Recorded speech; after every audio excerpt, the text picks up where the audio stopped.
Fine, that's me. That's well, actually, sorry. Can I ask one more question? As many as you want. Okay, this one is not about my belief. It's about your belief. It's the return of Hazrat Essa. I'm not talking about Khatm Nubuwwat or anything like that. I just want to know from the Quran. As Yeah. far as I know, it says that I will give you life and I'll take your life.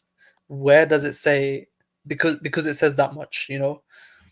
Where does it say I'll give you life, bring you to me? Is that possible? Does it say anywhere something like that? Because if the Quran didn't speak about this topic at all, if the Quran didn't speak about the topic of giving life and taking life, then I would say, okay, it's the will of God. God can do anything, but God has made clear that I will give life and I will take life. Okay? He didn't say I'll bring you to me. You can sit with me. You can survive this much time, or I'll bring you back. It doesn't say these things. So when the Quran makes those two things clear, where does the third option come into it? So just to understand your question, is your question regarding returning of same Isa ibn Maryam? Yes. Okay, look at this, brother. You know, Gulzar bhai, look at this one.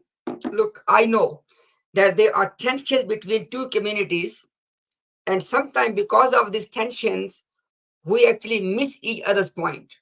I beg to Okay. you that please hear this argument, and then you, like you did in the previous example as well, you don't need to refute to me. I just want you to think about that. You remember, before you came in, I have presented from Mirza Ghulam Qadiani's writings. He said that when Prophet Muhammad sallallahu alaihi wasallam passed away, at that time, Abu Huraira, may Allah be pleased with him, and Umar al-Faruq, radiallahu ta'ala anhu. He gave these two names. He said there were other Sahaba as well, he said, but these are two he mentioned by name. That when Prophet passed away, belief of these two companions were, and by the way, if you want, I can present evidence again, no problem at all. I did just a while ago, I'll do it again, no problem at all. But just hear me out. He said that when Prophet passed away, at that time, Umar al-Faruq and Abu Huraira, may Allah be pleased with both of them, their belief was that Isa alayhi salam has gone to heaven alive, zinda, alive, and he will return in the later days. He said this was their belief. Nobel Gulzar.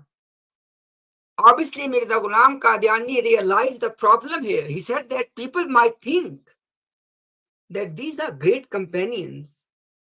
Where did they get this belief from? He tried to explain away by preempting. He said that they learned this from the Christians.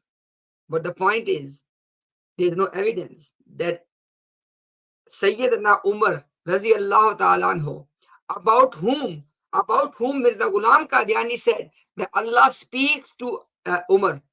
He is the Muhaddas, the one who Allah speaks to, number one. Number two, Prophet said, if there was a prophet after me, it would have been Umar. And I can go on and on the praise of Umar.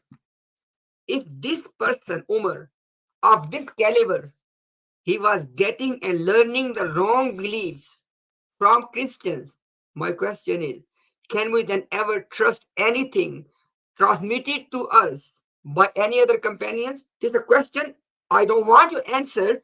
It's a rhetorical question. I want you to think about that. But what the point I'm making is, Mirza Ghulam Qadiani acknowledges that Prophet sallallahu alaihi wasallam has passed away, and after him passing away, belief of Umar was that Isa alayhi salam has gone to heavens alive and he will return. Question number one: can Prophet leave his companions, not ordinary companion, the likes of Umar, on misguidance? Number one. Number two, who taught this belief? This belief, because Mirza said from the Christian, but he did not produce any evidence. You cannot just make a claim, you need to produce evidence. Now, we believe by default, by the way, by default, the teacher of the companions is Prophet Muhammad sallallahu alaihi wasallam. And if they would learn something that is against Islamic belief, it was Prophet's responsibility to correct them before leaving this dunya. And Mirza Ghulam Qadiani is admitting that Prophet has passed away, and the belief of Umar was that Isa is alive in heavens and he will return. Now, the next problem is this. Mirza Bashiruddin Mahmud said, because he did not know that his father has written this already. Mirza Bashiruddin said that if belief of the companions was that Isa alayhi salam is alive in heaven and he will return, then they must have quoted this belief on the death of Nabi Muhammad sallallahu alaihi wasallam. On that day, they must have quoted that. Guess what? They did quote that.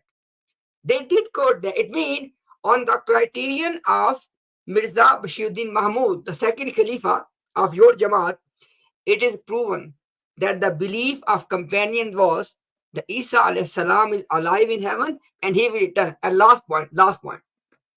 Just think about this one. Prophet Muhammad sallallahu alaihi wasallam, he took an oath. He said, I swear by the one in whose hand is my life. Ibn Maryam will descend amongst you.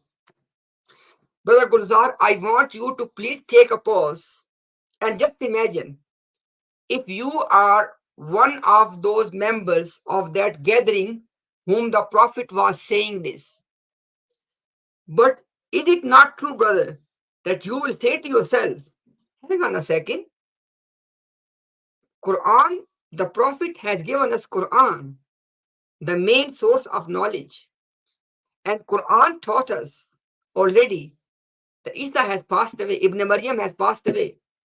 And now Prophet is saying that Ibn Maryam will descend amongst you, and he said under oath, and then he's giving us that what he will do. My brother Gulzar, is it not a natural question?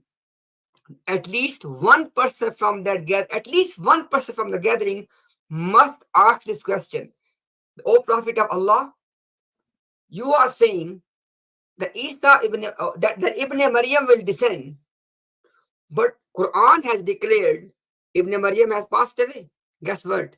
Not a single one of them asked this question. Forget about the companions. La ilaha illallah Muhammadur Rasulullah.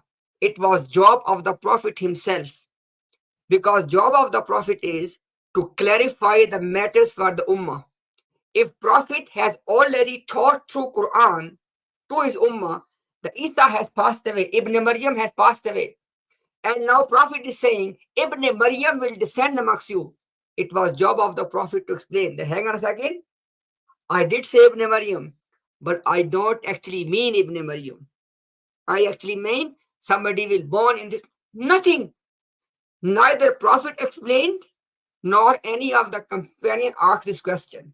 Now again, at this point, I am not quoting those ayat of the Quran and those ahadith from 28 companions. How many? 28 companions have narrated the ahadith of Isa ibn Maryam coming back. And we know for sure the companions do not know any other Ibn Maryam. The Ibn Maryam is a very specific biological reference. Now, this is just, you can say, 1% of the evidence.